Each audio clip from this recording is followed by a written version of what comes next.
ডুকলি ব্লকের অধীন ৩টি জেলা পরিষদের আসনে ভোট হবে, ১৫টি পঞ্চায়েত সমিতির আসনে ও ৪টি গ্রাম পঞ্চায়েতের আসনে ভোট গ্রহণ করা হবে। আজ দূরদর্শনের সাথে একান্ত সাক্ষাৎকারে একথা জানিয়েছেন ডুকলি ব্লকের বিডিও সুশান্ত দত্ত।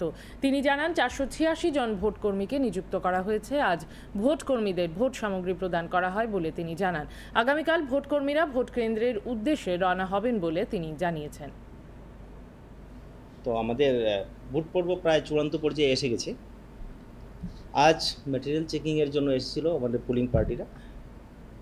আমাদের টোটাল 120 পোলিং স্টেশনের মধ্যে 71 পোলিং স্টেশন আছে ইলেকশনের সঙ্গে ইনভলভ।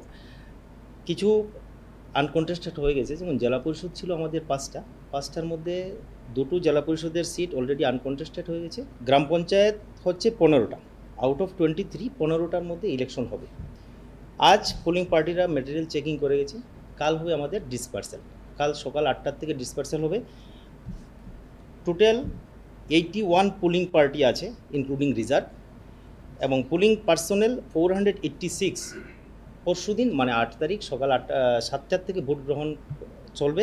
আমাদের প্রস্তুতি প্রায় চূড়ান্ত পর্যায়ে আছে, বাকি সব ঠিকঠাকই আছে।